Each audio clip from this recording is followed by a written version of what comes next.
Hello, today is July 2nd, 2026, and this is our news brief on tech and business.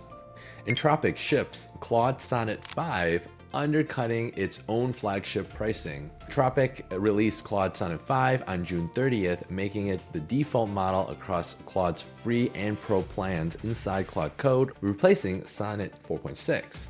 The model carries a 1 million token context window, a capability previously reserved for Anthropic's top-tier Opus 4.6. Introductory pricing runs $2 per million input tokens and $10 per million output tokens through August 31st, less than half of the going rate for the Frontier agentic model, before raising it to $15, respectively.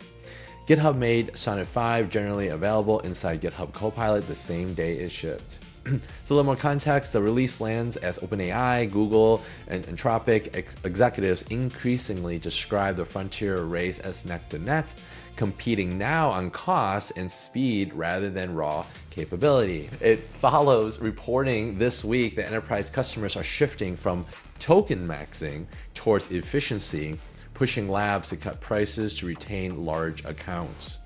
Here's some implications. Teams running AI coding agents or support bots get Frontier level reasoning at a fraction of prior flagship costs, at least through August 31st.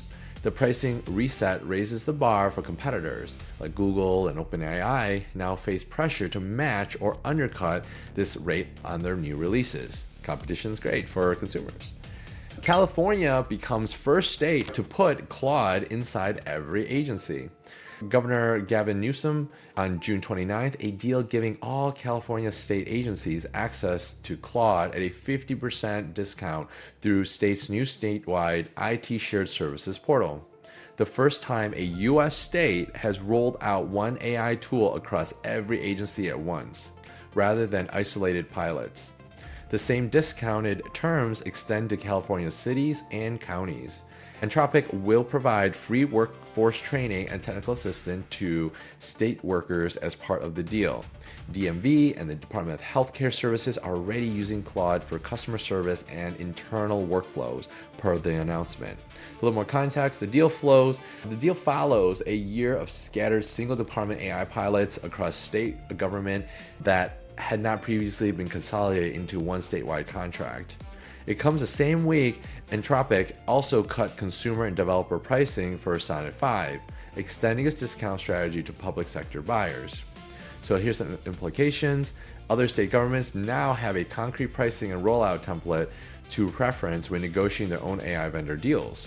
Microsoft, Google, and OpenAI face new public sector benchmark on price in scope set by the largest state in the country. Microsoft locks in Copilot pricing for small businesses, ending its add-on era. Microsoft 365 Business Standard with Copilot and Business Premium with Copilot Permanent, purchasable SKUs starting July 1st, ending their status as limited or optional add-ons.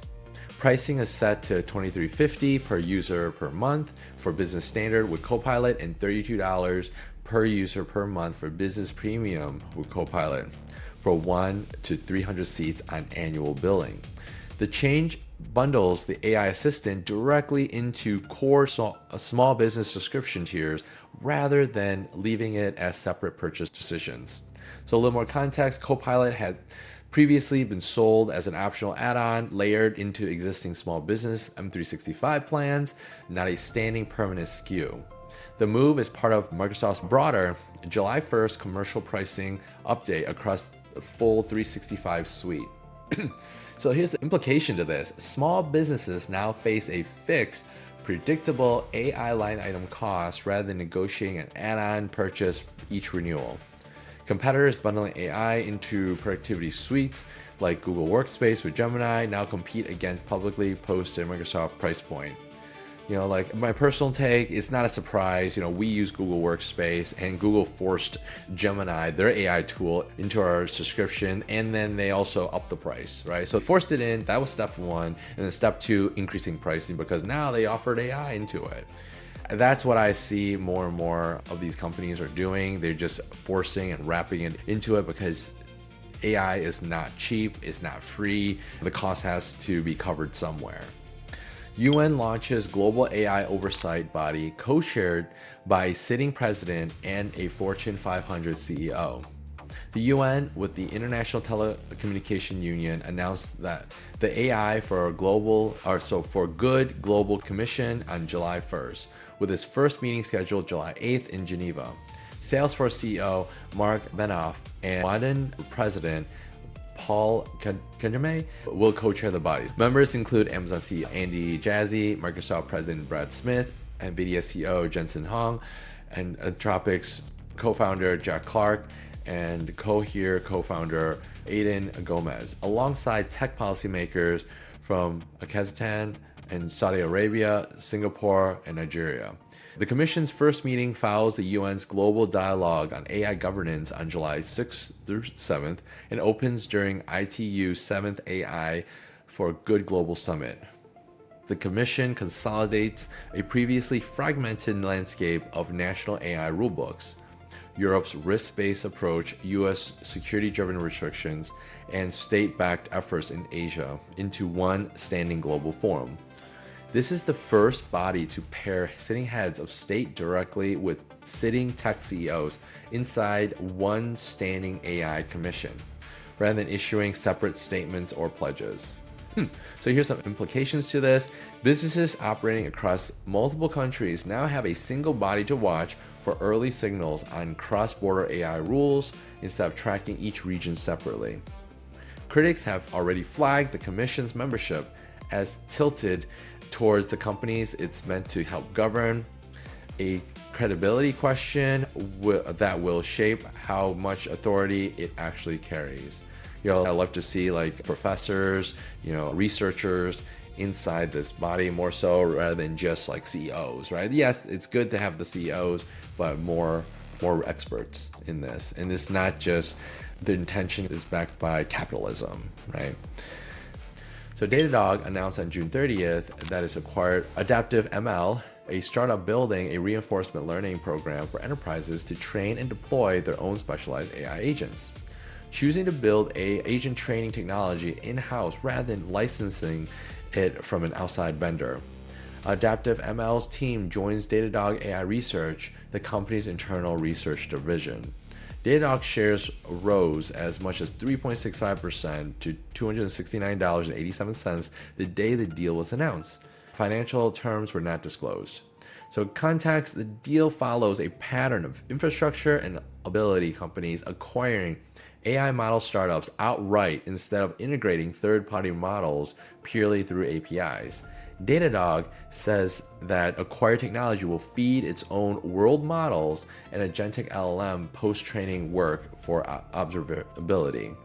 So here's some implications. Observability and monitoring vendors are positioning themselves as AI infrastructure providers, not just dashboards. A shift that could reshape which vendors businesses rely on to deploy agents.